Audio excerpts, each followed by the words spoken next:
Hi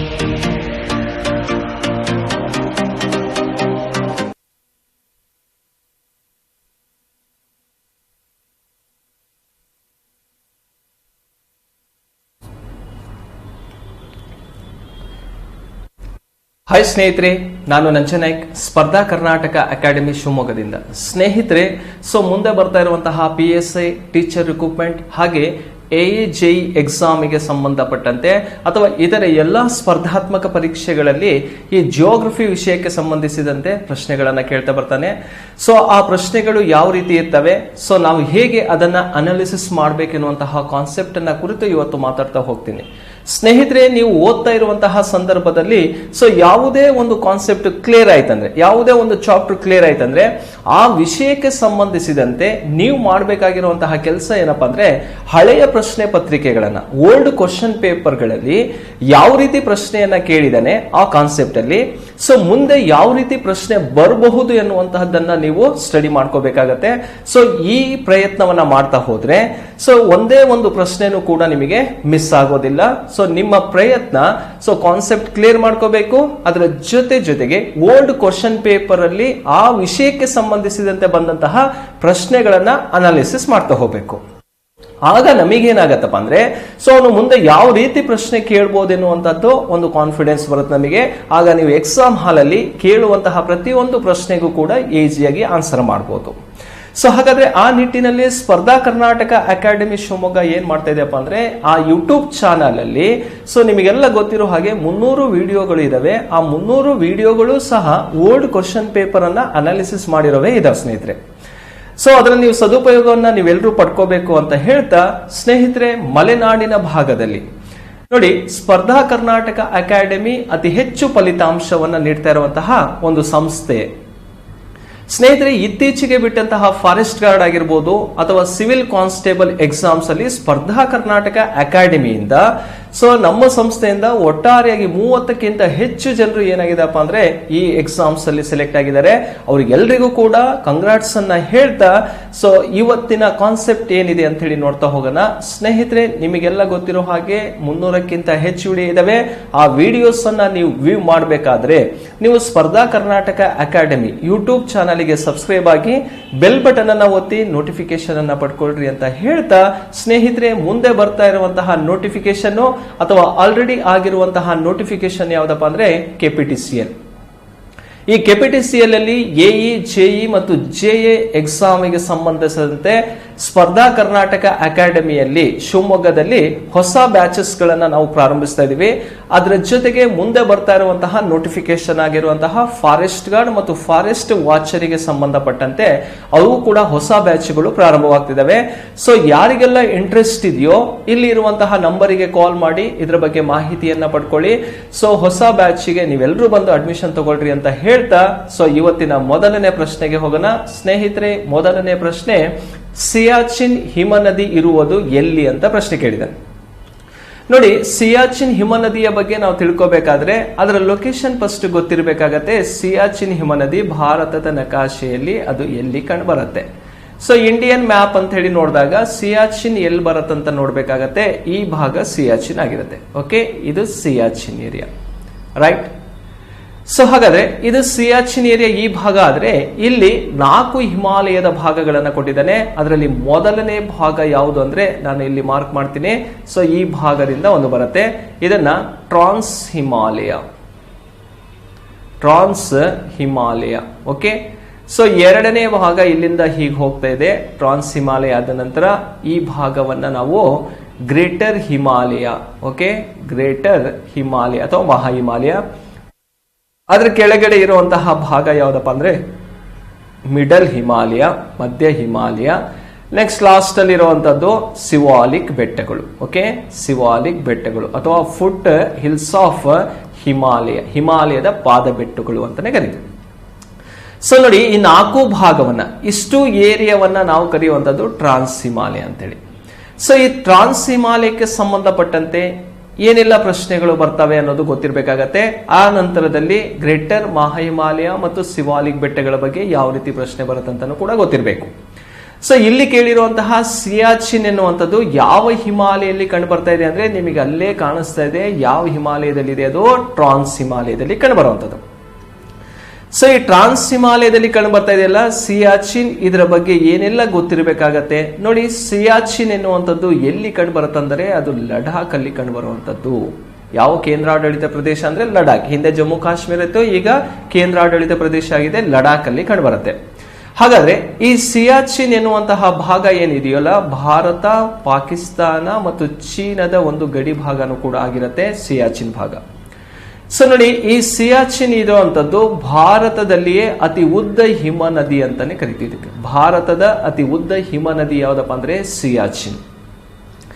ಈ ಸಿಯಾಚಿನ್ ಭಾಗವನ್ನ ಪ್ರಪಂಚದ ಅತಿ ಎತ್ತರದ ಯುದ್ಧ ಭೂಮಿ ಅಂತಾನು ಕೂಡ ಕರಿತೀವಿ. ಸಿಯಾಚಿನ್ ಅನ್ನ ಪ್ರಪಂಚದ ಅತಿ ಎತ್ತರದ ಯುದ್ಧ ಭೂಮಿ ಅಂತಾನು ಕೂಡ ಕರಿತೀವಿ ಸಿಯಾಚಿನ್ ಬಗ್ಗೆ. ಓಕೆ, ಸೊ ಇಷ್ಟು ಕಾನ್ಸೆಪ್ಟ್ ನಮಗೆ ಸಿಯಾಚಿನ್ ಬಗ್ಗೆ ಗೊತ್ತಿರಬೇಕಾಗತ್ತೆ. ನೋಡಿ, ಹಿಮಾಲಯ ಅಂತ ಕೇಳಿದ್ರೆ ಟ್ರಾನ್ಸ್ ಹಿಮಾಲಯ, ಕ್ಲಿಯರ್. ಸೊ ಆದ್ರೆ ಯಾವ ಶ್ರೇಣಿಯಲ್ಲಿ ಕಂಡು ಬರುತ್ತೆ? ಟ್ರಾನ್ಸ್ ಹಿಮಾಲಯದಲ್ಲಿ ಒಂದು ಪರ್ವತ ಶ್ರೇಣಿ ಕಾಣಿಸುತ್ತೆ. ಅದು ಯಾವುದು ಅಂತ ಕೇಳಿದ್ರೆ ಕಾರಕೋರಂ. ಕಾರಕೋರಂ ಶ್ರೇಣಿಯಲ್ಲಿ ಕಂಡುಬರುತ್ತೆ. ನೋಡಿ, ಇಷ್ಟೆಲ್ಲ ಅಂಶಗಳು ನಾವು ಯಾವ್ದ್ರ ಬಗ್ಗೆ ತಿಳ್ಕೋಬೇಕಾಗತ್ತೆ? ಸಿಯಾಚಿನ್. ಸಿಯಾಚಿನ್ ಎನ್ನುವಂಥದ್ದು ಭಾರತದ ಅತಿ ಉದ್ದ ಹಿಮ ನದಿ. ಸಿಯಾಚಿನ್ ಎನ್ನುವಂಥದ್ದು ಪ್ರಪಂಚದಲ್ಲಿ ಅತಿ ಎತ್ತರವಾದಂತಹ ಯುದ್ಧ ಭೂಮಿ.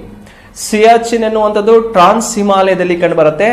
ಯಾವ ಶ್ರೇಣಿ ಅಂತ ಕೇಳಿದ್ರೆ ಕಾರಕೋರಂ ಶ್ರೇಣಿಯಲ್ಲಿ ಕಂಡು ಬರುವಂತದ್ದು. ಇಷ್ಟು ಕೂಡ ವಿಷಯವನ್ನ ನಾವು ಯಾವ್ದ್ರ ಬಗ್ಗೆ ತಿಳ್ಕೋಬೇಕು?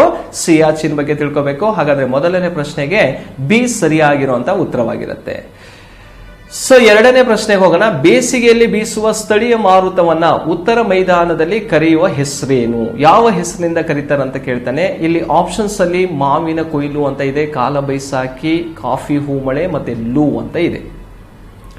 ನೋಡಿ, ಈ ಒಂದು ಬೇಸಿಗೆಯಲ್ಲಿ ಬೀಸುವಂತಹ ಸ್ಥಳೀಯ ಮಾರುತವನ್ನ, ಲೋಕಲ್ ವಿಂಡ್ಸ್ ಅನ್ನ ಏನಂತ ಕರೀತಾರೆ ಉತ್ತರ ಮೈದಾನದಲ್ಲಿ ಅಂದ್ರೆ ಲೂ ಅಂತಾನೆ ಕರೀತಾರೆ, ಲೂ. ಸೊ ಈ ಉತ್ತರ ಮೈದಾನ ಅಂತ ಹೇಳಿ ಎಲ್ಲರೂ ಆಪ್ಷನ್ಸ್ ಅಲ್ಲಿ ಇಲ್ಲ ಅಂದ್ರೆ ಯಾವ ರಾಜ್ಯ ಇರುತ್ತೆ? ರಾಜಸ್ಥಾನ ಅಂತ ಇರುತ್ತೆ. ಓಕೆ, ರಾಜಸ್ಥಾನ ಭಾಗದಲ್ಲಿ ಬೇಸಿಗೆಯಲ್ಲಿ ಬೀಸುವ ಸ್ಥಳೀಯ ಮಾರುತವನ್ನ ಏನಂತ ಕರೀತಾರೆ? ಲೂ ಅಂತ ಕರೀತಾರೆ. ವರ್ಲ್ಡ್ ಜಿಯೋಗ್ರಫಿಗೆ ಸಂಬಂಧಿಸಿದಂತೆನೂ ಕೂಡ ಪ್ರಶ್ನೆ ಕೇಳ್ತಾನೆ. ಭಾರತದಲ್ಲಿ ಬೀಸುವ ಸ್ಥಳೀಯ ಮಾರುತಕ್ಕೆ ಕರೆಯುವಂತಹ ಹೆಸರು ಏನು ಅಂತ ಕೇಳಿದ್ರು ಲೂ ಆನ್ಸರ್ ಮಾಡಬೇಕಾಗತ್ತೆ. ಸೊ ಲೂ ಎನ್ನುವಂತಹ ಪದದ ಅರ್ಥ ಏನಪ್ಪಾ ಅಂದ್ರೆ ಕುರುಡನಾಗಿಸು. ಯಾಕಂದ್ರೆ ಆ ಒಂದು ಬೇಸಿಗೆಯಲ್ಲಿ ಬೀಸುವಂತಹ ಗಾಳಿ ಅತಿ ವೇಗವಾಗಿರತ್ತೆ, ಅದು ಧೂಳಿನ ಕಣಗಳಿಂದ ಕೂಡೋದ್ರಿಂದ, ಸೊ ಇದು ಮರುಭೂಮಿಯ ಭಾಗದಲ್ಲೂ ಕೂಡ ಬೀಸೋದ್ರಿಂದ ಆ ಮರಳಿನ ಕಣಗಳು ಏನಾಗತ್ತಪ್ಪ ಅಂದ್ರೆ ಕಣ್ಣಿಗೆ ಟಚ್ ಆಗ್ತವೆ. ಆದ್ರಿಂದ ಅದನ್ನು ಏನಂತ ಅರ್ಥದಲ್ಲಿ ಕರೀತಾರಪ್ಪ ಅಂದ್ರೆ ಕುರುಡನಾಗಿಸು ಎಂಬ ಅರ್ಥದಲ್ಲೂ ಕೂಡ ರಾಜಸ್ಥಾನ ಭಾಷೆಯಲ್ಲಿ ಕರೆಯೋದನ್ನ ನೋಡಬಹುದು. ಸೊ ಇದು ಬೇಸಿಗೆಯಲ್ಲಿ ಬೀಸುವಂತಹ ಸ್ಥಳೀಯ ಮಾರುತ. ಹಾಗೆ ಈ ಒಂದು ಸ್ಥಳೀಯ ಮಾರುತದಿಂದ ಬೇರೆ ಬೇರೆ ಕಡೆ ಮಳೆನೂ ಕೂಡ ಆಗ್ತಾ ಇರತ್ತೆ. ಆ ಮಳೆಯನ್ನ ಯಾವ್ಯಾವ ರಾಜ್ಯದಲ್ಲಿ ಯಾವ್ಯಾವ ಹೆಸರಿಂದ ಕರಿತೀವಿ, ಅಥವಾ ಆ ಮಾರುತಕ್ಕೆ ಯಾವ ರಾಜ್ಯದಲ್ಲಿ ಯಾವ ಹೆಸರಿಂದ ಕರಿತೀವಿ ಅಂತ ಕೇಳಿದಾಗ, ಸೊ ನೋಡಿ, ಫಸ್ಟ್ ಒನ್ ಇದೆ ಮಾವಿನ ಹುಯಿಲು ಅಂತ. ಸೊ ಮಾವಿನ ಹುಯಿಲು ಅನ್ನೋಂಥದ್ದು ಕೇರಳ ರಾಜ್ಯದಲ್ಲೂ ಕೂಡ ಕಂಡುಬರುತ್ತೆ, ಹಾಗೆ ಕರ್ನಾಟಕದಲ್ಲೂ ಕೂಡ ಕಂಡುಬರುತ್ತೆ. ಓಕೆ, ಕೇರಳ ಮತ್ತು ಕರ್ನಾಟಕದಲ್ಲಿ ಕರೆಯುವಂತಹ ಹೆಸರು ಮಾವಿನ ಕೊಯ್ಲು. ಓಕೆ, ಮ್ಯಾಂಗೋ ಶವರ್ ಅಂತಾನೆ ಕರೀತಾರೆ. ಸೊ ಕಾಲ ಬೈಸಾಖಿ ಅಂತ ಕರೆಯುವಂಥದ್ದು ಯಾವ ರಾಜ್ಯದಲ್ಲಿ ಅಂತ ಕೇಳಿದ್ರೆ ಪಶ್ಚಿಮ ಬಂಗಾಳ, ವೆಸ್ಟ್ ಬೆಂಗಾಲ್ ಅಲ್ಲಿ ಕಾಲ ಬೈಸಾಖಿ ಅಂತ ಕರೀತಾರೆ. ಕಾಫಿ ಹೂಮಳೆ ಅಂತ ಕರೆಯುವಂಥದ್ದು ಕರ್ನಾಟಕದಲ್ಲಿ ಕರೆಯುವಂತಹ ಹೆಸರುಗಳು. ಓಕೆ, ಸೊ ಬೇರೆ ಬೇರೆ ರಾಜ್ಯಗಳಲ್ಲಿ ಬೇರೆ ಬೇರೆ ಹೆಸರುಗಳನ್ನು ಕರೀತಾರೆ. ಭಾರತ ಅಂತ ಕೇಳಿದ್ರೆ ಲೂ ಅಂತ ಆನ್ಸರ್ ಮಾಡಿ. ಸೊ ಮಾವಿನ ಹುಯಿಲು ಅಂತ ಕೇಳಿದ್ರೆ ಕೇರಳ ಮತ್ತು Karnataka, Kal Baisakhi West Bengal, coffee ಹೂಮಳೆ ಕರ್ನಾಟಕ. ಕಾಫಿ ಗಿಡಗಳು ಹೂ ಬಿಡೋದಕ್ಕೆ ಪ್ರಾರಂಭಿಸ್ತವೆ. ಸೊ ನೋಡಿ, ಇಲ್ಲಿ ಮಾವು ಏನಾಗತ್ತಪ್ಪ ಅಂದ್ರೆ ಹಣ್ಣಾಗೋದಿಕ್ಕೆ ಪ್ರಾರಂಭಿಸ್ತವೆ. ಆದ್ರಿಂದ ಈ ಒಂದು ಟೈಟಲ್ ಗಳನ್ನ ಕೊಟ್ಟಿದ್ದಾರೆ. ಆ ಮಳೆ ಬರೋದ್ರಿಂದ ಈ ರೀತಿಯಾದಂತಹ ಒಂದು ಬದಲಾವಣೆಗಳು ನಮ್ಮಲ್ಲಿ ಕಾಣಿಸ್ತಾ ಹೋಗ್ತವೆ. ಸೊ ಕೇಳಿರುವಂತಹ ಎರಡನೇ ಪ್ರಶ್ನೆಗೆ ಉತ್ತರ ಡಿ ಸರಿಯಾಗಿರುತ್ತೆ. ಓಕೆ, ಮೂರನೇ ಪ್ರಶ್ನೆಗೆ ಹೋಗೋಣ. ಹೊಂದಿಸಿ ಬರೆಯಿರಿ ಅಂತ ಇದೆ. ಪಟ್ಟಿ 1 ಮತ್ತು ಪಟ್ಟಿ 2 ಇದೆ. ಸೊ ಹಾಗಾದ್ರೆ ಪಟ್ಟಿ 1ರಲ್ಲಿರುವಂತಹ ವಿಷಯಗಳು ಏನೇನಿದಾವೆ ನೋಡಿ. ಇಲ್ಲಿ ಕೆಲವೊಂದು ಪರ್ವತ ಶ್ರೇಣಿಗಳಿದಾವೆ. ಆ ಪರ್ವತ ಶ್ರೇಣಿಯಲ್ಲಿರುವಂತಹ ಪೀಕ್ ಗಳನ್ನ ಒಂದ್ ಕಡೆ ಕೊಟ್ಟಿದ್ದಾನೆ ನೋಡಿ. ಪಶ್ಚಿಮ ಘಟ್ಟ ಅಂತ ಕೊಟ್ಟಿದ್ದಾರೆ, ಎ ಆಪ್ಷನ್. ಸೊ ಪಶ್ಚಿಮ ಘಟ್ಟ, ಅದರಲ್ಲಿ ಈ 5ರಲ್ಲಿ ಯಾವುದು ಸರಿಯಾಗಿದೆ ಅಂತ ಕೇಳಿದಾಗ ಆನೆಮುಡಿ. ಏನ್ ಆನೆಮುಡಿಗೂ ಪಶ್ಚಿಮ ಘಟ್ಟಕ್ಕೂ ಸಂಬಂಧ ಅಂತ ನೋಡಿದಾಗ ನೋಡಿ, ಇಡೀ ಪಶ್ಚಿಮ ಘಟ್ಟಗಳಲ್ಲಿ ಅತಿ ಎತ್ತರವಾಗಿರುವಂತಹ ಪರ್ವತ ಶಿಖರ ಯಾವ್ದಪ್ಪ ಅಂದ್ರೆ ಆನೆಮುಡಿ. ಆನೆಮುಡಿ ಯಾವ ರಾಜ್ಯದಲ್ಲಿದೆ ಅಂತ ಕೇಳಿದಾಗ ಇದು ಕೇರಳದಲ್ಲಿ ಕಂಡುಬರೋದು, ಅಣ್ಣಾಮಲೈ ಬೆಟ್ಟದ ಸಾಲಿನಲ್ಲಿ ಕಂಡುಬರುತ್ತೆ. ಓಕೆ, ಸೊ ಹಾಗೆ ಉತ್ತರಾಖಂಡ್ ಎನ್ನುವಂಥದ್ದು ಯಾವುದಕ್ಕೆ ಪ್ರಸಿದ್ಧಿ ಅಂತ ಕೇಳಿದ್ರೆ ಅಲ್ಲಿ ನಂದಾದೇವಿ ಶಿಖರ ಕಂಡುಬರುತ್ತೆ. ಎಲ್ಲಿ? ಉತ್ತರಾಖಂಡದಲ್ಲಿ. ಈ ನಂದಾದೇವಿ ಅನ್ನುವಂಥದ್ದು ಮಹಾ ಹಿಮಾಲಯದಲ್ಲಿ ಕಂಡುಬರುವಂತಹ ಪ್ರಮುಖ ಶಿಖರವಾಗಿರುತ್ತೆ. ಯಾವ ರಾಜ್ಯ ಅಂದ್ರೆ ಉತ್ತರಾಖಂಡ್. ಸೊ ನೀಲಗಿರಿ ಅಂತ ಇದೆ. ನೀಲಗಿರಿ ಇಂಪಾರ್ಟೆಂಟ್ ಏನಪ್ಪಾ ಅಂದ್ರೆ ದೊಡ್ಡ ಬೆಟ್ಟ ಅಂತ ಇದೆ. ನೀಲಗಿರಿ ಪರ್ವತ ಶ್ರೇಣಿಯಲ್ಲಿ ಅತಿ ಎತ್ತರವಾಗಿರುವಂತಹ ಪೀಕ್ ಯಾವ್ದಪ್ಪ ಅಂದ್ರೆ ದೊಡ್ಡ ಬೆಟ್ಟ ಕಂಡು ಬರುತ್ತೆ. ಸೊ ಇದು ಯಾವ ರಾಜ್ಯದಲ್ಲಿದೆ ಅಂತ ಕೇಳಿದಾಗ ಇದು ತಮಿಳುನಾಡಿನಲ್ಲಿ ಕಂಡು ಬರುವಂತದ್ದು. ಓಕೆ, ಸೊ ನೆಕ್ಸ್ಟ್ ಪಶ್ಚಿಮ ಬಂಗಾಳ ಅಂತ ಇದೆಯಲ್ಲ, ಪಶ್ಚಿಮ ಬಂಗಾಳ ಅನ್ನೋಂಥದ್ದು ಹುಲಿ ಬೆಟ್ಟ ಅಂತ ಹೇಳಿ ಕಂಡು ಬರುತ್ತೆ. ಸೊ ಈ ಪಶ್ಚಿಮ ಬಂಗಾಳ ಹುಲಿ ಬೆಟ್ಟ ಅಂತ ಇದೆಯಲ್ಲ ಎಲ್ಲಿದೆಯಪ್ಪ ಅಂದ್ರೆ ಡಾರ್ಜಿಲಿಂಗ್ ಅಲ್ಲಿ ಕಂಡು ಬರುತ್ತೆ. ಡಾರ್ಜಿಲಿಂಗ್ ವೆಸ್ಟ್ ಬೆಂಗಾಲ್ ಅಲ್ಲಿ ಕಂಡು ಬರುವಂತದ್ದು ಹುಲಿ ಬೆಟ್ಟ, ಪಶ್ಚಿಮ ಬಂಗಾಳ. ಸಾತ್ಪುರ್ ಎನ್ನುವಂಥದ್ದು, ಸಾತ್ಪುರ ಬೆಟ್ಟದ ಎತ್ತರವಾಗಿರುವಂತದ್ದು ಧೂಪ್ಗಾರ್ ಆಗಿರುತ್ತೆ. ಓಕೆ, ಸೊ ಈ ಪ್ರಶ್ನೆಗೆ ನಾವು ಸರಿಯಾದಂತಹ ಉತ್ತರವನ್ನ ಆರಿಸಬೇಕಾದ್ರೆ ಇಲ್ಲಿ ನೋಡ್ಕೋಬೇಕು. ಪಶ್ಚಿಮ ಘಟ್ಟ ಅಂದ್ರೆ ಆನೆಮುಡಿ ಇದೆ, ಎರಡನೇ ಆಪ್ಷನ್. ಸೊ ಎರಡನೇ ಆಪ್ಷನ್ಸ್ ಅಲ್ಲಿ ನೋಡಿದಾಗ ನೋಡಿ, ಎ ಯಲ್ಲೂ ಇದೆ, ಬಿ ಯಲ್ಲೂ ಇದೆ, ಸಿ ಯಲ್ಲೂ ಇದೆ, ಆದ್ರೆ ಡಿ ಯಲ್ಲಿ ಇಲ್ಲ. ಹಾಗಾಗಿ ಡಿ ಅನ್ನ ತೆಗೆದು ಹಾಕನ್ನ. ಸೊ ನೆಕ್ಸ್ಟ್ ಉತ್ತರಾಖಂಡ್ ಅಂತ ಇದೆ, ಉತ್ತರಾಖಂಡ್ ನಂದಾದೇವಿ ಅಂತ ಇದೆ. ಮೂರನೇ ಆಪ್ಷನ್ ಸಿಗ್ಬೇಕು ನಮಗೆ. ಸೊ ನೋಡಿ 2 ಮತ್ತೆ 3. ಸೊ ಇದು ಸರಿ ಇದೆ, ಇದು ಸರಿ ಇದೆ. ಆದ್ರೆ ಇಲ್ಲಿ 2 ಮತ್ತು 1 ಇದೆ, ಹಾಗಾಗಿ ಬಿನೂ ಕೂಡ ತಪ್ಪಿದೆ. ಇಲ್ಲಿ 2 ಮತ್ತು 3 ಇದೆ, ಮತ್ತೆ ಎ ಮತ್ತು ಸಿ ಎರಡನ್ನ ನಾವು ನೋಡ್ಬೇಕಾಗತ್ತೆ. ನೀಲಗಿರಿ ಅನ್ನುವಂಥದ್ದು ದೊಡ್ಡ ಬೆಟ್ಟ ಇದೆ. ಸೊ ನೀಲಗಿರಿ ಅನ್ನುವಂಥ ದೊಡ್ಡ ಬೆಟ್ಟ ಇದೆ, ಇಲ್ಲೂ 4 ಇದೆ, ಮತ್ತೆ ಇಲ್ಲೂ 4 ಇದೆ. ಇವೆರಡೂ ಕೂಡ ಸರಿ ಆನ್ಸರ್ ಆಗಿ ಹೋಗ್ತಾ ಇದಾವೆ. ನೆಕ್ಸ್ಟ್ ಪಶ್ಚಿಮ ಬಂಗಾಳ ಅನ್ನುವಂಥದ್ದು ಹುಲಿ ಬೆಟ್ಟ ಅಂತ ಇದೆ.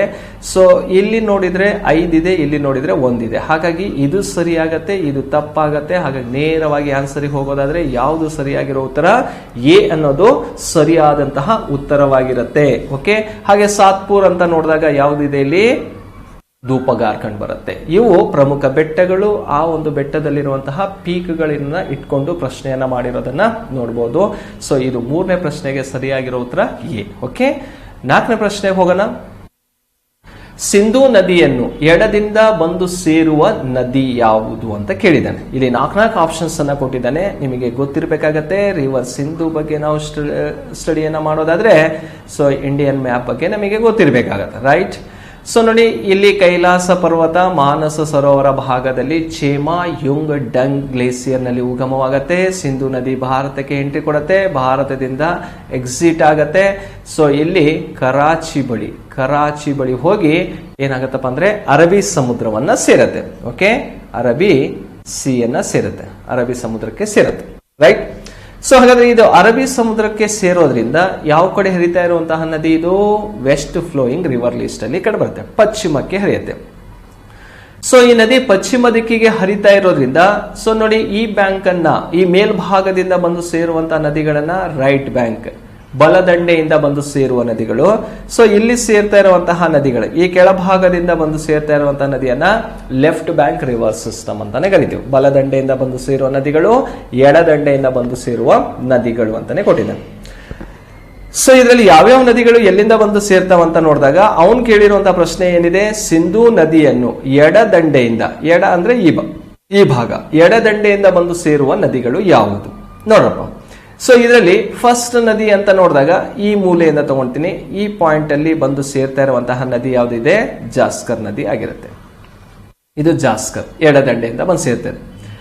ಸೊ ನೆಕ್ಸ್ಟ್ ನದಿ ಸೇರುತ್ತೆ, ಝೀಲಂ ನದಿ ಬಂದು ಸೇರ್ಕೊಳ್ಳುತ್ತೆ. ಓಕೆ, ಝೀಲಂ ನದಿ ಹೋಗಿ ಸೇರ್ಕೊಳ್ಳುತ್ತೆ.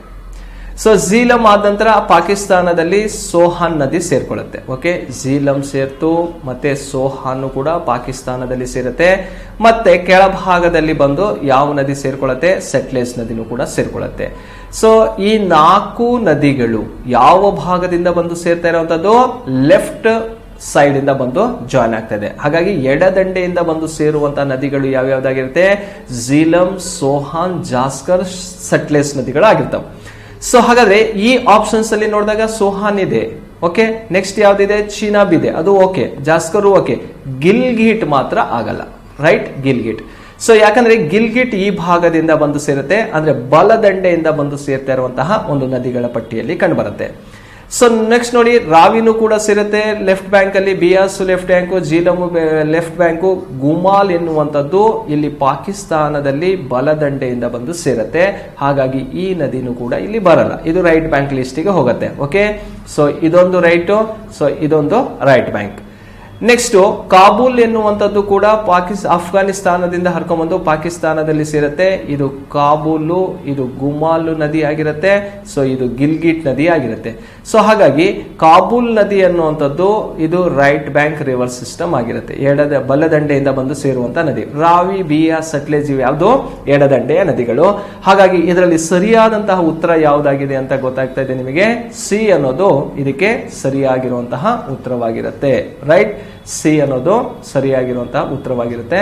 4ನೇ ಪ್ರಶ್ನೆಗೆ ಇದು ಸರಿ. ಓಕೆ, ಇದರಲ್ಲಿ ನಾವು ಏನ್ ಅರ್ಥ ಮಾಡ್ಕೋಬೇಕು, ಲೆಫ್ಟ್ ಬ್ಯಾಂಕ್ ರಿವರ್ ಸಿಸ್ಟಮ್ ಯಾವುದು, ರೈಟ್ ಬ್ಯಾಂಕ್ ರಿವರ್ ಸಿಸ್ಟಮ್ ಯಾವುದು, ಬಲದಂಡೆಯಿಂದ ಯಾವ ನದಿಗಳು ಬರ್ತವೆ, ಎಡದಂಡೆಯಿಂದ ಯಾವ ನದಿಗಳು ಬರ್ತವೆ. ಇದು ಬರೀ ಸಿಂಧೂ ನದಿಗಷ್ಟೇ ಅಂತಲ್ಲ, ಭಾರತದಲ್ಲಿರುವಂತಹ ಯಾವುದೇ ಒಂದು ನದಿ ಅಂತ ನೋಡಿದಾಗ ಈ ರೈಟ್ ಮತ್ತು ಲೆಫ್ಟ್ ಬ್ಯಾಂಕ್ ರಿವರ್ ಸಿಸ್ಟಮ್ ಬಗ್ಗೆ ನಮಗೆ ನಾಲೆಡ್ಜ್ ಇರಬೇಕಾಗತ್ತೆ. ಓಕೆ, 5ನೇ ಪ್ರಶ್ನೆ ಹೋಗೋಣ. ಉತ್ತರ ಗೋಳಾರ್ಧದಲ್ಲಿ ಶರತ್ಕಾಲ ಆಟಮನ್ ಇರುವ ದಿನ ಯಾವುದು? ಓಕೆ, ಶರತ್ಕಾಲ ಅಂದ್ರೆ ಏನು? ಎಲೆ ಉದುರುವಂತಹ ಕಾಲ ಇರತ್ತಲ್ಲ, ಅದನ್ನ ನಾವು ಶರತ್ಕಾಲ ಅಂತ ಕರಿತೀವಿ. ಸೊ ನೋಡಿ, ಸನ್ ಮೂವ್ಮೆಂಟ್ ಏನಾಗ್ತಾ ಇರತ್ತಪ್ಪ ಅಂದ್ರೆ ನಾರ್ತ್ ಮತ್ತೆ ಸೌತ್ ಕಡೆ ಮೂವ್ ಆಗ್ತಾನೆ ಇರತ್ತೆ. ಸೂರ್ಯನ ಕಿರಣಗಳು ಉತ್ತರ ಮತ್ತು ದಕ್ಷಿಣ ಗೋಳಾರ್ಧದ ಕಡೆ ಹಾದೋಗ್ತಾ ಇರ್ತಾವೆ. ಸೊ ಹಾಗಾದ್ರೆ ಅದನ್ನ ಅರ್ಥ ಮಾಡ್ಕೊಳ್ಳೋದು ಹೇಗೆ, ಇದನ್ನ ಯಾವ ಕಾಲ ಯಾವಾಗಿರತ್ತೆ ಅಂತ ಹೇಳಿ ನಾವು ಅರ್ಥ ಮಾಡ್ಕೊಳ್ಳೋದಾದ್ರೆ ಅದನ್ನ ಹೇಗೆ ಅರ್ಥ ಮಾಡ್ಕೋಬೇಕಂತೇಳಿ ನೋಡೋಣ. ಓಕೆ, ಸೊ ಒಂದು ಮ್ಯಾಪ್ ಹಾಕೋಬಿಟ್ರೆ ನಮಗೆ ಇಲ್ಲಿ ಕ್ಲಿಯರ್ ಆಗಿಬಿಡುತ್ತೆ, ಕಾಲದ ಬಗ್ಗೆ ನಮಗೆ ಒಂದು ನಾಲೆಡ್ಜ್ ಬೇಕು. ಸೊ ನೋಡಿ, ಇದು ಸಮಭಾಜಕ ವೃತ್ತ, 0 ಡಿಗ್ರಿ ಸಮಭಾಜಕ ವೃತ್ತ, ಈಕ್ವಿಟರ್. ಸೊ ಮೇಲ್ಭಾಗದಲ್ಲಿರುವಂತಹ ರೇಖೆ 23.5 ಡಿಗ್ರಿ ಟ್ರಾಪಿಕ್ ಆಫ್ ಕ್ಯಾನ್ಸರ್, ಕರ್ಕಾಟಕ ಸಂಕ್ರಾಂತಿ ವೃತ್ತ. ಅದೇ ದಕ್ಷಿಣ ಭಾಗದಲ್ಲಿ ಕಂಡುಬರುತ್ತೆ 23.5 ಡಿಗ್ರಿ, ಇದನ್ನ ಟ್ರಾಪಿಕ್ ಆಫ್ ಕ್ಯಾಪ್ರಿಕಾನ್, ಮಕರ ಸಂಕ್ರಾಂತಿ ವೃತ್ತ ಅಂತ ಕರಿತೀವಿ. ಸೊ ಹಾಗಾದ್ರೆ ಸನ್ ಮೂವ್ಮೆಂಟ್ ಒಂದ್ಸಲ ನಾರ್ತ್ ಬರುತ್ತೆ, ಒಂದ್ಸಲ ಸೌತ್ ಬರುತ್ತೆ. ಅದು ವರ್ಷ ಪೂರ್ತಿ ಇಷ್ಟೇ ಡೈರೆಕ್ಷನ್ ಅಲ್ಲಿ ಮೂವ್ ಆಗ್ತಾ ಇರೋದನ್ನ ನಾವು ನೋಡ್ತಾ ಇರ್ತೀವಿ.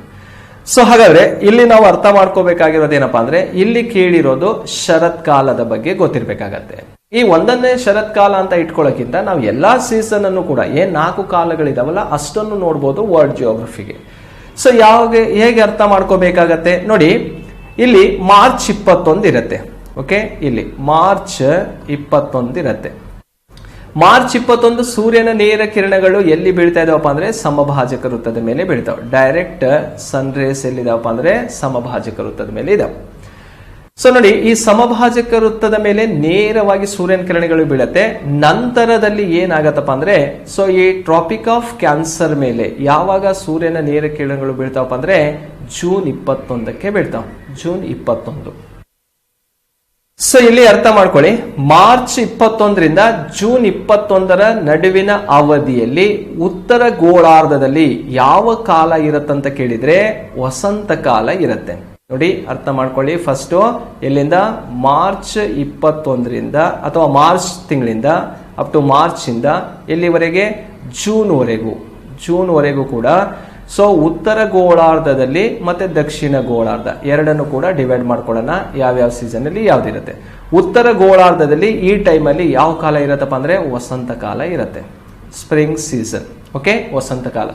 ಸೊ ಇಲ್ಲಿ ವಸಂತ, ಯಾಕಂದ್ರೆ ಸನ್ ಮೂವ್ಮೆಂಟ್ ಯಾವ ಕಡೆ ಹೋಗ್ತಾ ಇದೆ, ನಾರ್ದರ್ನ್ ಹಿಮೋಸ್ಫಿಯರ್ ಕಡೆ ಹೋಗ್ತಾ ಇದೆ, ಉತ್ತರ ಗೋಳಾರ್ಧದ ಕಡೆ ಮೂವ್ ಆಗ್ತಾ ಇರೋದ್ರಿಂದ ಸೂರ್ಯನ ನೇರ ಕಿರಣಗಳು ಯಾವ ಕಡೆ ಹೋಗ್ತಾ ಇದೆ ಅಂದ್ರೆ ಟ್ರಾಪಿಕ್ ಆಫ್ ಕ್ಯಾನ್ಸರ್ ಕಡೆ ಹೋಗ್ತಾ ಇದೆ, ಕರ್ಕಾಟಕ ಸಂಕ್ರಾಂತಿ ವೃತ್ತದ ಕಡೆ ಹೋಗ್ತಾ ಇದೆ. ಸೊ ಆ 3 ತಿಂಗಳಿನಲ್ಲಿ ಈ ಒಂದು ಉತ್ತರ ಗೋಳಾರ್ಧದಲ್ಲಿ ವಸಂತ ಕಾಲ ಇದ್ರೆ, ಅದೇ ದಕ್ಷಿಣ ಗೋಳಾರ್ಧದಲ್ಲಿ ಈ ಭಾಗದಲ್ಲಿ ಯಾವ ಕಾಲ ಇರತ್ತಪ್ಪ ಅಂದ್ರೆ ಶರತ್ಕಾಲ. ಅರ್ಥ ಆಗ್ತಾ ಇದೆ ಅಂತ ಅನ್ಕೊಂತೀನಿ, ಶರತ್ಕಾಲ. ಸೊ ಅದೇ ನೋಡಿ, ಜೂನ್ 21ರಿಂದ ಓಕೆ, ಎರಡನೇದು ಜೂನ್ 21ರಿಂದ ಅಪ್ ಟು ಎಲ್ಲಿವರೆಗೆ ಸೆಪ್ಟೆಂಬರ್ ತಿಂಗಳಿನವರೆಗೆ ಸೂರ್ಯ ಮತ್ತೆ ಎಲ್ಲಿಂದ ಬರ್ತಾನೆ, ಈ ಭಾಗದ ಟ್ರಾಪಿಕ್ ಆಫ್ ಕ್ಯಾನ್ಸರ್ ನಿಂದ ಈಕ್ವಿಟಾರ್ ಕಡೆ ಬರ್ತಾನೆ. ಸೊ ಇದ್ರ ಮೂವ್ಮೆಂಟ್ ಹೀಗಾಯ್ತು. ಸೊ ಜೂನ್ ಇಂದ ಇಲ್ಲಿ ಸೆಪ್ಟೆಂಬರ್ ವರೆಗೆ ಉತ್ತರ ಗೋಳಾರ್ಧದಲ್ಲಿ ಯಾವ ಕಾಲ ಇರತ್ತಪ್ಪ ಅಂದ್ರೆ ಬೇಸಿಗೆಗಾಲ ಇರುತ್ತೆ. ಅದೇ ಜೂನ್ ನಿಂದ ಸೆಪ್ಟೆಂಬರ್ ವರೆಗೆ ದಕ್ಷಿಣ ಗೋಳಾರ್ಧದಲ್ಲಿ ಯಾವ ಕಾಲ ಪ್ರಾರಂಭವಾಗುತ್ತೆ? ಚಳಿಗಾಲ ಪ್ರಾರಂಭವಾಗುತ್ತೆ. ಓಕೆ, ಸೊ ನೆಕ್ಸ್ಟ್ ನೋಡಿ, ಅದೇ ಈಗ ಸೆಪ್ಟೆಂಬರ್ 23 ಆಯ್ತು. ಸೆಪ್ಟೆಂಬರ್ 23ಕ್ಕೆ ಮತ್ತೆ ಎಲ್ಲಿ ಸೂರ್ಯನ ನೇರ ಕಿರಣಗಳು ಬೀಳ್ತವೆ? ಓಕೆ, 0 ಡಿಗ್ರಿ ಈಕ್ವಿಟಾರ್ ಮೇಲೆ ಬೀಳ್ತವೆ. ನೆಕ್ಸ್ಟ್ ಫರ್ದರ್ ನೋಡಿ, ಈಗ ಅದೇ ಸೆಪ್ಟೆಂಬರ್ 23ರ ನಂತರ ಸನ್ ಮೂವ್ಮೆಂಟ್ ಯಾವ ಕಡೆ ಹೋಗ್ತಾ ಇದೆ? ದಕ್ಷಿಣ ಗೋಳಾರ್ಧದ ಕಡೆ ಹೋಗ್ತಾ ಇದೆ. ಅಂದ್ರೆ ಟ್ರಾಪಿಕ್ ಆಫ್ ಕ್ಯಾಪ್ರಿಕಾನ್, ಮಕರ ಸಂಕ್ರಾಂತಿ ವೃತ್ತದ ಕಡೆ ಹೋಗ್ತಾ ಇದೆ. ಆ ಮಕರ ಸಂಕ್ರಾಂತಿ ವೃತ್ತದ ಕಡೆ ಮೂವ್ ಆಗ್ತಾ ಇರೋದ್ರಿಂದ ಸೊ ನೋಡಿ ಯಾವ ಮಂತು ಅಂತ ಕೇಳಿದ್ರೆ ಈ ಕಡೆ ಸೆಪ್ಟೆಂಬರ್ ನಿಂದ ಅಪ್ ಟು ಎಲ್ಲಿವರೆಗೆ? ಡಿಸೆಂಬರ್ ವರೆಗೆ. ಸೊ ಏನಾಗಿರುತ್ತೆ? ಉತ್ತರ ಗೋಳಾರ್ಧದಲ್ಲಿ ಶರತ್ಕಾಲ ಇರುತ್ತೆ. ಓಕೆ, ಶರತ್ಕಾಲ ಇರುತ್ತೆ. ಹಾಗಾದ್ರೆ ದಕ್ಷಿಣ ಗೋಳಾರ್ಧದಲ್ಲಿ ಯಾವ ಕಾಲ ಬರಬೇಕು? ವಸಂತ ಕಾಲ ಇರುತ್ತೆ. ಸ್ಪ್ರಿಂಗ್ ಸೀಸನ್ ಅನ್ನ ನಾವು ನೋಡ್ತೀವಿ. ಸೊ ಅದೇ ನೋಡಿ, ಈಗ ಡಿಸೆಂಬರ್ 22ರಿಂದ ಈ ಕಡೆ ಡಿಸೆಂಬರ್ 22ರಿಂದ ಅಪ್ ಟು ಸನ್ ಮೂವ್ಮೆಂಟ್ ಯಾವ ಕಡೆ ಹೋಗುತ್ತೆ? ನಾರ್ತ್ ವರೆಗೆ. ಎಲ್ಲಿಗೆ? ಮಾರ್ಚ್ 21ರವರೆಗೆ ಹೋಗುತ್ತೆ. ಓಕೆ, ಡಿಸೆಂಬರ್ ನಿಂದ ಮಾರ್ಚ್ ವರೆಗೆ. ಓಕೆ, ಅಥವಾ ಫೆಬ್ರವರಿ ಎಂಡ್ ವರೆಗೆ ನೋಡಿದಾಗ ಸನ್ ಮೂವ್ಮೆಂಟ್ ಯಾವ ಕಡೆ ಹೋಗತ್ತಪ್ಪ ಅಂದ್ರೆ ಉತ್ತರ ಗೋಳಾರ್ಧ ಅಥವಾ ಸಮಭಾಜಕ ವೃತ್ತದ ಕಡೆ ಹೋಗುತ್ತೆ. ಸೊ ಈ ಅವಧಿಯಲ್ಲಿ ದಕ್ಷಿಣ ಗೋಳಾರ್ಧ ಡಿಸೆಂಬರ್ ನಿಂದ ಮೇವರೆಗೆ, ಡಿಸೆಂಬರ್ ನಿಂದ ಎಲ್ಲಿವರೆಗೆ? ಮಾರ್ಚ್ ವರೆಗೂ ಯಾವ ಕಾಲ ಇರುತ್ತೆ ಉತ್ತರ ಗೋಳಾರ್ಧದಲ್ಲಿ ಅಂತ ನೋಡಿದಾಗ ಇಲ್ಲಿ ಬೇಸಿಗೆಗಾಲ ಇರುತ್ತೆ. ಬೇಸಿಗೆಗಾಲ. ಸೊ ಇಲ್ಲಿ ಯಾವ ಕಾಲ ಇರತ್ತಪ್ಪ ಅಂದ್ರೆ ಚಳಿಗಾಲ ಇರುತ್ತೆ. ಓಕೆ, ಸರಿ. ಸೊ ಉತ್ತರ ಗೋಳಾರ್ಧದಲ್ಲಿ ಇಲ್ಲಿ ಚಳಿಗಾಲ ಇರುತ್ತೆ. ಸೊ ದಕ್ಷಿಣ ಗೋಳಾರ್ಧದಲ್ಲಿ ಯಾವ ಕಾಲ ಇರತ್ತಪ್ಪ ಅಂದ್ರೆ ಇಲ್ಲಿ ಬೇಸಿಗೆಗಾಲ ಇರುತ್ತೆ. ಅರ್ಥ ಆಯ್ತಲ್ಲ? ಸೊ ನೋಡಿ, ನಮಗೆ ಡಿಸೆಂಬರ್ ಮಂತ್ ಬಂತಂದ್ರೆ ಅಪ್ ಟು ಫೆಬ್ರವರಿಗೂ ಕೂಡ ನಮ್ಮ ಭಾರತದಲ್ಲಾಗಿರ್ಬೋದು, ಉತ್ತರ ಭಾಗದಲ್ಲಾಗಿರ್ಬೋದು, ಇಲ್ಲಿ ಏನಿರುತ್ತಪ್ಪ ಅಂದ್ರೆ ಚಳಿಗಾಲ ಇರುತ್ತೆ. ಇವು ಸೀಸನ್ ಅನ್ನ ಇಟ್ಕೊಂಡು ಕೇಳುವಂತಹ ಪ್ರಶ್ನೆಗಳಾಗಿರ್ತವೆ. So clear ಮಾಡ್ಕೋಬಿಡಿ. ನೋಡಿ, ಉತ್ತರ ಗೋಳಾರ್ಧದಲ್ಲಿ ಶರತ್ಕಾಲ ಯಾವಾಗ ಇರುತ್ತೆ ಅಂತ ಕೇಳಿದಾಗ ಇಲ್ಲಿ ನೋಡ್ಬೇಕಾಗತ್ತೆ. ಎಲ್ಲಿದೆ ಇದು ಶರತ್ಕಾಲ? ಸೆಪ್ಟೆಂಬರ್ ನಿಂದ ಡಿಸೆಂಬರ್ ಅವಧಿವರೆಗೆ ಇರುತ್ತೆ. ಎಲ್ಲಿದೆ ಹುಡುಕ್ಬೇಕಾಗತ್ತೆ? ಸೆಪ್ಟೆಂಬರ್ 23ರಿಂದ ಡಿಸೆಂಬರ್ 22ರವರೆಗೆ ಉತ್ತರ ಗೋಳಾರ್ಧದಲ್ಲಿ ಯಾವ ಕಾಲ ಇರುತ್ತೆ ಅಂದ್ರೆ ಶರತ್ಕಾಲ ಇರುತ್ತೆ. ಸನ್ ಮೂವ್ಮೆಂಟ್ ಯಾವ ಕಡೆ ಹೋಗ್ತಾ ಇದೆ ಅಂತ ಕೇಳಿದಾಗ ದಕ್ಷಿಣ ಗೋಳಾರ್ಧ ಅಥವಾ ಮಕರ ಸಂಕ್ರಾಂತಿ ವೃತ್ತದ ಕಡೆ ಮೂವ್ ಆಗ್ತಾ ಇರುತ್ತೆ. 5ನೇ ಪ್ರಶ್ನೆಗೆ ಸಿ ಅನ್ನೋದು ಸರಿಯಾಗಿರುತ್ತೆ. 6ನೇ ಪ್ರಶ್ನೆಗೆ ಹೋಗೋಣ. ಹೊಂದಿಸಿ ಬರೆಯಿರಿ ಅಂತ ಇದೆ. ಸೊ ಒಂದು ಕಡೆ ಇಲ್ಲಿ ಜ್ವಾಲಾಮುಖಿಗಳಿದಾವೆ, ಇನ್ನೊಂದು ರಾಷ್ಟ್ರಗಳಿದಾವೆ. ಪಟ್ಟಿ 1 ಜ್ವಾಲಾಮುಖಿ, ಪಟ್ಟಿ 2 ರಾಷ್ಟ್ರಗಳು. ಸೊ ಮೌನ ಲೋವಾ ಅನ್ನುವಂಥದ್ದು ಎಲ್ಲಿ ಕಂಡು ಬರುತ್ತಪ್ಪ ಅಂದ್ರೆ ಹವಾಯಿ ದ್ವೀಪದಲ್ಲಿ ಕಂಡು ಬರುತ್ತೆ. ಇಸಾಲ್ಕೋ ಅನ್ನುವಂಥದ್ದು ಎಲ್ ಸಾಲ್ವೆಡಾರ್ ರಾಷ್ಟ್ರದಲ್ಲಿ ಕಂಡು ಬರುತ್ತೆ. ಆರ್ಥರ್ ಸೀಟ್ ಎನ್ನುವಂಥದ್ದು ಸ್ಕಾಟ್ಲ್ಯಾಂಡ್ ಅಲ್ಲಿ ಕಂಡು ಬರುತ್ತೆ. ಪ್ಯೂಚಿಯಾನ ಅನ್ನುವಂಥದ್ದು ಜಪಾನ್ ನಲ್ಲಿ ಕಂಡು ಬರುತ್ತೆ. ಸೊ ನೋಡಿ, ಒಂದೊಂದೇ ನೋಡೋದಾದಾಗ ಮೌನ ಲೋವಾ ಕಂಡು ಬರ್ತಾ ಇರುವಂತದ್ದು ಯಾವ ಭಾಗದಲ್ಲಿ ಅಂತ ಕೇಳಿದ್ರೆ ಹವಾಯಿ ದ್ವೀಪ. ಇಲ್ಲಿ 3 ನೋಡ್ಬೇಕಾಗತ್ತೆ. ಸೊ 3 ಎಲು ಇದೆ, ಸಿ ಎಲ್ಲೂ ಇದೆ. ಹಾಗಾಗಿ ಬಿ ಅನ್ನೋದು ತಪ್ಪಾಗಿರುತ್ತೆ. ಸೊ ನೆಕ್ಸ್ಟ್ ಇಸಾಲ್ಕೋ ಅನ್ನೋದು 2ರಲ್ಲಿ ಕಂಡು ಬರುತ್ತೆ. ಹಾಗಾದ್ರೆ ಇಲ್ಲೂ 2 ಇದೆ, ಇಲ್ಲೂ 2 ಇದೆ. ಸೊ ಇದು ಸರಿ ಇದೆ, ಮತ್ತೆ ಇದು ಕೂಡ ಸರಿ ಇದೆ. ನೆಕ್ಸ್ಟ್ ಆರ್ಥರ್ ಸೀಟ್ ಎನ್ನುವಂಥದ್ದು ಸ್ಕಾಟ್ಲ್ಯಾಂಡ್ ಅಲ್ಲಿ ಕಂಡು ಬರುತ್ತೆ. ಇದು ಸರಿ ಇದೆ, ಆದ್ರೆ ಇದು ತಪ್ಪಿದೆ. ನೇರವಾಗಿ ಆನ್ಸರಿಗೆ ಹೋಗೋದಾದ್ರೆ ಎ ಅನ್ನೋದು ಸರಿಯಾಗಿರುವಂತಹ ಉತ್ತರವಾಗಿರುತ್ತೆ. ಓಕೆ, ಸೊ ನೋಡಿ 6ನೇ ಪ್ರಶ್ನೆಗೆ ಎ ಸರಿಯಾಗಿರುವಂತಹ ಉತ್ತರ. ನೆಕ್ಸ್ಟ್ 7ನೇ ಪ್ರಶ್ನೆಗೆ ಹೋಗೋಣ. ಪ್ರಪಂಚವು ಅತಿ ಹೆಚ್ಚು ಮಳೆ ಪಡೆಯುವುದು ಯಾವ ಮಳೆ ಅಂತ ಕೇಳಿದ್ದೇನೆ. ಸೊ ನೋಡಿ, 1ನೇ ಆಪ್ಷನ್ ಅಲ್ಲಿ ಪರಿಸರಣ ಮಳೆ ಇದೆ, ಕನ್ವೆನ್ಷನಲ್ ರೈನ್ಫಾಲ್. ಸೊ 2ನೇ ಆಪ್ಷನ್ ಅಲ್ಲಿ ಪರ್ವತ ಜನಿತ ಮಳೆ, ಓರೋಗ್ರಫಿಕಲ್ ರೈನ್ಫಾಲ್. ನೆಕ್ಸ್ಟ್ 3ನೇದು ಸೈಕ್ಲೋನ್ ಆವರ್ತ ಮಳೆ, ಮತ್ತೆ ಆಂಟಿ ಸೈಕ್ಲೋನ್ ಪ್ರತ್ಯಾವರ್ತ ಮಳೆ ಅಂತ ಕೇಳಿದ್ದೇನೆ. ಸೊ ಇಲ್ಲಿ ಪ್ರಪಂಚದಲ್ಲೇ ಅತಿ ಹೆಚ್ಚು ಮಳೆ ಪಡೆಯುವಂಥದ್ದು ಯಾವುದಪ್ಪ ಅಂದ್ರೆ ಪರ್ವತ ಜನಿತ ಮಳೆಯಿಂದ ಪಡೆಯುವಂಥದ್ದು. ಪರ್ವತ ಜನಿತ ಮಳೆ. ಯಾಕಂದ್ರೆ ಸೊ ಪ್ರಪಂಚದಲ್ಲಿ ಅತಿ ಹೆಚ್ಚು ಈ ಪರ್ವತಗಳು ಏನ್ ಮಾಡ್ತಾವಪ್ಪ ಅಂದ್ರೆ ಸಾಗರ ಸಮುದ್ರದಿಂದ ಬೀಸುವಂತಹ ಗಾಳಿಯಲ್ಲಿ ತೇವಾಂಶಗಳಿರ್ತವೆ. ಆ ತೇವಾಂಶವನ್ನ ಹಿಡಿದಿಟ್ಟುಕೊಳ್ಳುವುದರ ಮೂಲಕ ಏನ್ ಮಾಡ್ತಾವಪ್ಪ ಅಂದ್ರೆ ಮಳೆಯನ್ನ ಸುರಿಸ್ತವೆ. ಜಸ್ಟ್ ಎಕ್ಸಾಂಪಲ್ ನೋಡೋದಾದ್ರೆ ಭಾರತಕ್ಕೆ ಸಂಬಂಧಿಸಿದಂತೆ ನೋಡಿ, ಅರಬ್ಬಿ ಸಮುದ್ರದಿಂದ ಬೀಸುವ ಮಾರುತಗಳು ಏನಾಗ್ತಾವಪ್ಪ ಅಂದ್ರೆ ತೇವಾಂಶವನ್ನ ಹೊಂದಿರ್ತವೆ. ಆ ತೇವಾಂಶವನ್ನ ಹೊಂದಿರುವಂತಹ ಮಾರುತಗಳನ್ನ ಈ ಪಶ್ಚಿಮ ಘಟ್ಟಗಳು ತಡಿತವೆ, ಆ ಮಳೆಯನ್ನ ಸುರಿಸ್ತವೆ. ಹಾಗೆ ಇಲ್ಲಿ ಹಿಮಾಲಯ ತಡಿತವೆ, ಮಳೆ ಸುರಿಸ್ತವೆ. ಇಲ್ಲಿ ಈಶಾನ್ಯ ಬೆಟ್ಟಗಳು ಅಥವಾ ಈಶಾನ್ಯ ರಾಜ್ಯಗಳಲ್ಲಿರುವಂತಹ ಬೆಟ್ಟಗಳು ತಡಿತವೆ, ಮಳೆ ಸುರಿಸ್ತವೆ. ಹಾಗೆ ಇಲ್ಲಿ ಇರುವಂತಹ ಗಾರೋ, ಕಾಸಿ, ಜಯಂತಿಯ ಬೆಟ್ಟಗಳು ತಡೆದು ಪ್ರಪಂಚದಲ್ಲಿ ಅತಿ ಹೆಚ್ಚು ಮಳೆ ಸುರುತ್ತವೆ. ಸೊ ಇವೆಲ್ಲವನ್ನ ನೋಡಿದಾಗ ಪ್ರಪಂಚದಲ್ಲಿ ಅತಿ ಹೆಚ್ಚು ಮಳೆ ಸುರಿಸೋದು ಯಾವುದಪ್ಪ ಅಂದ್ರೆ ಪರ್ವತ ಜನಿತ ಮಳೆ, ಓರೋಗ್ರಫಿಕಲ್ ರೈನ್ಫಾಲ್. ಸೊ ಇಲ್ಲಿ ಉಷ್ಣಾಂಶದಲ್ಲಿ ವ್ಯತ್ಯಾಸ ಆಗೋದ್ರಿಂದ, ಉಷ್ಣಾಂಶ ಮತ್ತು ಒತ್ತಡದಲ್ಲಿ ವ್ಯತ್ಯಾಸ ಆಗೋದ್ರಿಂದ ಆವರ್ತ ಮಾರುತಗಳು ಬೀಸ್ತವೆ. ಹಾಗೆ ಪರಿಸರಣ ಮಳೆ ಬೇಸಿಗೆಗಾಲದಲ್ಲಿ ಆಗುವಂತಹ ಒಂದು ಮಳೆ ಯಾವುದಪ್ಪ ಅಂದ್ರೆ ಪರಿಸರಣ ಮಳೆ ಆಗಿರುತ್ತೆ. 7ನೇದಕ್ಕೆ ಬಿ ಸರಿಯಾಗಿರುವಂತಹ ಉತ್ತರ. ಸೊ ನೆಕ್ಸ್ಟ್ 8ನೇ ಪ್ರಶ್ನೆ ಹೋಗೋಣ. ಕರ್ನಾಟಕದಲ್ಲಿ ಅತಿ ಹೆಚ್ಚು ತಾಮ್ರ ನಿಕ್ಷೇಪ ಹೊಂದಿರುವಂತಹ ಜಿಲ್ಲೆ ಯಾವುದು ಅಂತ ಕೇಳಿದ್ರೆ ಚಿತ್ರದುರ್ಗದ ಇಂಗಳದಾಳು. ಈ ಚಿತ್ರದುರ್ಗದ ಇಂಗಳದಾಳಿನಲ್ಲಿ ಕರ್ನಾಟಕದಲ್ಲಿ ಅತಿ ಹೆಚ್ಚು ತಾಮ್ರ ಸಿಗತ್ತೆ. ಸೊ ಹಾಗೆ ಬೆಳಗಾವಿ ಅಂತ ಕೇಳಿದಾಗ ಈ ಭಾಗದಲ್ಲಿ ಸಿಗುವಂಥದ್ದು ಬಾಕ್ಸೈಟ್ ಅದಿರು ಹೆಚ್ಚಾಗಿ ಸಿಗತ್ತೆ. ಸಂಡೂರು ಅಂತ ಕೇಳಿದಾಗ ಕಬ್ಬಿಣ ಮತ್ತು ಮ್ಯಾಂಗನೀಸ್ ಅತಿ ಹೆಚ್ಚಾಗಿ ಸಿಗ್ತಾ ಹೋಗುತ್ತೆ. ಓಕೆ, ಸೊ ಕೇಳಿರುವಂತ 8ನೇ ಪ್ರಶ್ನೆಗೆ ಚಿತ್ರದುರ್ಗದ ಇಂಗಳದಾಳು ಸರಿಯಾಗಿರುತ್ತೆ. 9ನೇ ಪ್ರಶ್ನೆಗೆ ಹೋಗೋಣ. ಖಂಡ ಪರ್ವತ ಬ್ಲಾಕ್ ಯಾವ ವಿಧದ ಪರ್ವತವಾಗಿದೆ? ಸೊ ಇದು ಜ್ವಾಲಾಮುಖಿಯಿಂದ ಆಗಿರೋದು ಅಲ್ಲ, ಇದು ಶೇಷ ಪರ್ವತನ ಅಲ್ಲ, ಇದು ಮಡಿಕೆ ಪರ್ವತನ ಅಲ್ಲ. ಇದು ಯಾವುದರಿಂದ ಆಗಿದೆಯಪ್ಪ ಅಂದ್ರೆ ಸ್ತರಭಂಗದಿಂದ ಆಗಿರೋದು. ಸ್ತರಭಂಗ ಅಂದ್ರೆ ಏನಿಲ್ಲ ನೋಡಿ, ಒಂದು ಭೂಭಾಗ ಇರುತ್ತೆ, ಆ ಭೂಭಾಗದ 2 ಭಾಗಗಳು ಕುಸಿಬಹುದು.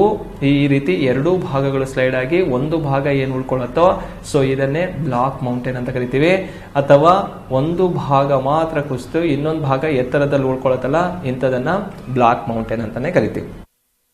ಸೊ ಜರ್ಮನಿಯಲ್ಲಿರುವಂತಹ ಬ್ಲಾಕ್ ಫಾರೆಸ್ಟ್ ಅಂತ ಕಂಡುಬರುತ್ತೆ, ಅದು ಸ್ತರಭಂಗ ಪರ್ವತವಾಗಿರುತ್ತೆ. ಹಿಮಾಲಯ ಎನ್ನುವಂಥದ್ದು ಮಡಿಕೆ ಪರ್ವತವಾಗಿರುತ್ತೆ. ಅರಾವಳಿ ಎನ್ನುವಂಥದ್ದು ಶೇಷ ಪರ್ವತವಾಗಿರುತ್ತೆ. ಈ ಪ್ಯೂಜಿಯಾಮ ಎನ್ನುವಂಥದ್ದು ಜಪಾನ್ನಲ್ಲಿರುವಂತಹ ಪ್ಯೂಜಿಯಾನ ಎನ್ನುವಂಥದ್ದು ವಾಲ್ಕೆನಿಕ್ ಮೌಂಟೇನ್ಸ್ ಆಗಿರುತ್ತೆ. ಓಕೆ, ಸೊ ನೆಕ್ಸ್ಟ್ 10ನೇ ಪ್ರಶ್ನೆಗೆ ಹೋಗೋಣ. ಸಂಶೋಧನಾ ಕೇಂದ್ರ ಮತ್ತು ಇರುವ ಸ್ಥಳಗಳು. ಓಕೆ ನೋಡಿ, ಎ ಪಟ್ಟಿಯಲ್ಲಿರುವಂತಹ ಭಾರತೀಯ ಮಾವು ಸಂಶೋಧನಾ ಕೇಂದ್ರ ಎಲ್ಲಿದೆ ಅಂತ ಕೇಳಬಹುದು. ಸೊ ನೋಡಿ, ಮಾವು ಸಂಶೋಧನಾ ಕೇಂದ್ರದ್ದು ಆಂಧ್ರ ಪ್ರದೇಶದ ವಿಜಯವಾಡ. ಮಸಾಲೆ ಪದಾರ್ಥಗಳ ಸಂಶೋಧನಾ ಕೇಂದ್ರ ಕೇರಳದ ಕ್ಯಾಲಿಕಟ್ ಅಲ್ಲಿ ಕಂಡುಬರುತ್ತೆ. ಭತ್ತ ಸಂಶೋಧನಾ ಕೇಂದ್ರ ಒಡಿಸ್ಸಾದ ಕಟಕಲ್ಲಿ ಕಂಡುಬಂದ್ರೆ, ರೇಷ್ಮೆ ಸಂಶೋಧನಾ ಕೇಂದ್ರ ಕರ್ನಾಟಕದ ಮೈಸೂರಲ್ಲಿ ಕಂಡುಬರುತ್ತೆ. ಸೊ 1ನೇದಕ್ಕೆ 4ನೇದು ಸರಿಯಾಗಿರುವಂತಹ ಉತ್ತರವಾಗಿರುತ್ತೆ. 4ನೇದು ಅಂತ ನೋಡಿದಾಗ ಬಿ ಮತ್ತು ಡಿ ಯಲ್ಲಿ ಕಂಡುಬರುತ್ತೆ. ಹಾಗಾಗಿ ಎ ಮತ್ತು ಸಿ 2 ತಪ್ಪಾಗಿದ್ದಾವೆ. ಮಸಾಲೆ ಪದಾರ್ಥ ಸಂಶೋಧನಾ ಕೇಂದ್ರ ಕೇರಳದ ಕ್ಯಾಲಿಕೋಟೆಯಲ್ಲಿದೆ. ಹಾಗಾದ್ರೆ ಎ ಸರಿಯಾಗಿರುತ್ತೆ. ಸೊ ಇಲ್ಲೂ ಇದೆ, ಇಲ್ಲೂ ಇದೆ. ಸೊ ಇದರಲ್ಲೂ ಕೂಡ ನಾವು ರೈಟ್ ಆನ್ಸರ್ ನೋಡ್ತೀವಿ. ಭತ್ತ ಸಂಶೋಧನಾ ಕೇಂದ್ರ ಒಡಿಸ್ಸಾದ ಕಟಕ್ ಅಲ್ಲಿ ಕಂಡುಬರುತ್ತೆ. ಹಾಗಾಗಿ ಬಿ ಅನ್ನೋದು ಸರಿಯಾಗಿರುತ್ತೆ. ಇಲ್ಲೂ ಕೂಡ ಬಿ ಅನ್ನೋದು ಸರಿಯಾಗಿದೆ. ಸೊ ಇಲ್ಲಿ ಆಪ್ಷನ್ಸ್ ಅಲ್ಲಿ ಸ್ವಲ್ಪ ವೇರಿಯೇಷನ್ ಆಗಿದೆ, 2 ಕೂಡ ಇಲ್ಲಿ ಸರಿ ಕಾಣಿಸ್ತಾ ಇದೆ. ಅದರಲ್ಲಿ ನೀವು ಮ್ಯಾಪ್ ಅಲ್ಲಿ ನೋಡಬಹುದು ಯಾವುದು ಸರಿಯಾಗಿರುತ್ತೆ ಅಂತೇಳಿ. ಇಲ್ಲಿ ಯಾವ್ದಾದ್ರು ಒಂದನ್ನ ಚೇಂಜ್ ಮಾಡಬಹುದು. ಡಿ ಎ ಬಿ ಸಿ ಅಂತ ಇದೆ, ಇಲ್ಲೂ ಡಿ ಎ ಬಿ ಸಿ ಇದೆ. ಇದನ್ನೇ ಉಲ್ಟಾ ಮಾಡ್ಬಿಡೋಣ, ನಾವಿಲ್ಲಿ ಸಿ ಅಂತ ಇಲ್ಲಿ ತಗೋಬಿಡೋಣ, ಬಿ ಅಂತ ಇಲ್ಲಿ ತಗೊಳ್ಳೋಣ. ಇದನ್ನ ಸರಿಯಾಗಿರುವಂತಹ ಉತ್ತರ ಅಂತೇಳಿ ತಗೊಳ್ಳೋಣ. ಓಕೆ, ಸೊ ಸ್ನೇಹಿತರೆ, ಇವು ಪ್ರಮುಖವಾಗಿರುವಂತಹ ಜಿಯೋಗ್ರಫಿಗೆ ಸಂಬಂಧಿಸಿದಂತೆ ಕೇಳುವಂತಹ ಪ್ರಶ್ನೆಗಳಾಗಿರ್ತವೆ. ಆಯಾ ಏರಿಯಾದ ಮೇಲೆ ನಾವು ಸ್ಟಡಿ ಮಾಡ್ತಾ ಹೋಗಬೇಕಾಗತ್ತೆ. ಸೊ ಇಲ್ಲಿವರೆಗೂ ಕೂಡ ವಿಡಿಯೋ ವೀಕ್ಷಣೆ ಮಾಡಿದ್ದಕ್ಕಾಗಿ ನಿಮಗೆಲ್ಲರಿಗೂ ಕೂಡ ವಂದಿಸ್ತಾ ನನ್ನ ಕಾನ್ಸೆಪ್ಟ್ ಅನ್ನು ಮುಗಿಸ್ತೀನಿ. Thank you.